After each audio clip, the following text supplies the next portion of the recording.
Hello. In this activity of outdoor school, there's a square of flags set out here, and Ocean is spreading some cutlery, some knives and forks and spoons that represent food, and then he'll also spread some cups, bless you, cups that are out there, that right there, that represent water. And what you will do, imagine that you are a herd of deer surrounding the square, and this is your habitat. And the cutlery, the food that's out there, and the water, that's all of the resources available in your area. So on the count of 3, you can jump in and grab some of those resources.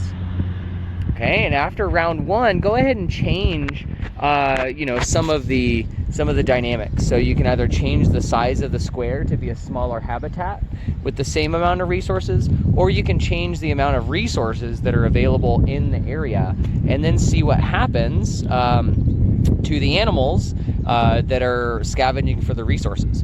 So if something doesn't get food or water, then it dies. Right? If something doesn't get food or water, it dies. And Ocean, I think, was just suggesting that you should get a limit. You need to have a minimum. So, like, if there are rules in this game, so a minimum. Okay, so it's 3 food and 2 water. So there you can set a minimum that if you have less than 3 food or 2 water, then you die. But really, the point here is that all animals need resources to live.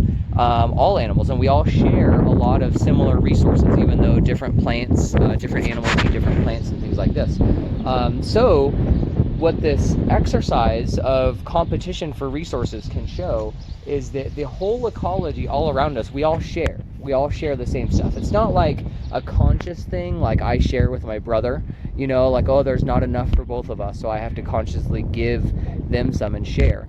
It's less of a sharing by giving and more of a sharing by not taking all that there is.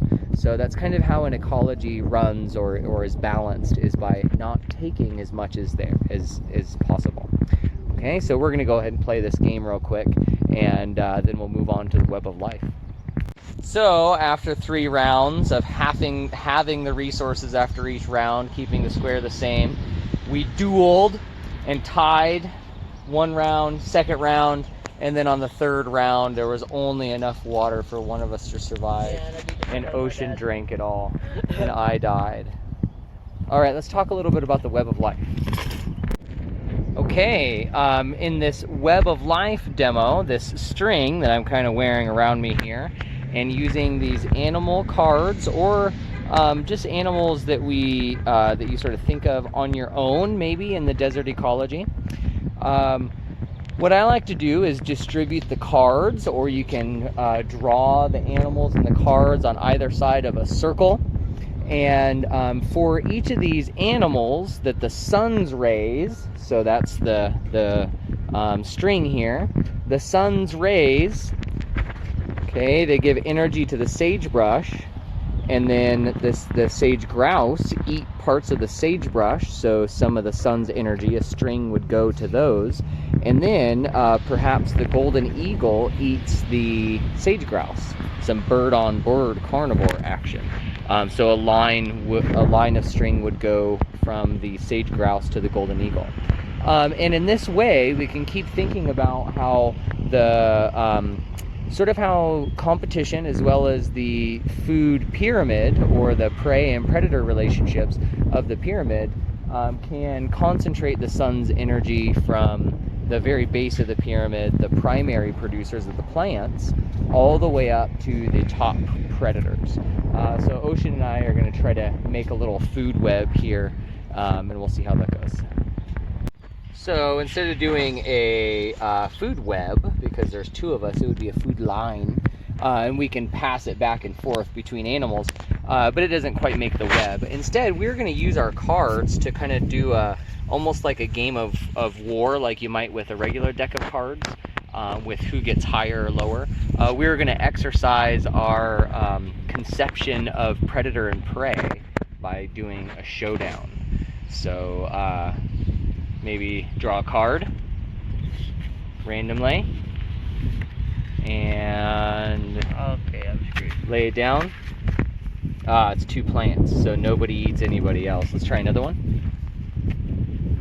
Oh wait, I have to put this way. Okay. All right, we did a whole stack of them, and classic. We got down to this really cool battle between the coyote and the rattlesnake. Rattlesnake's gonna eat hard to determine.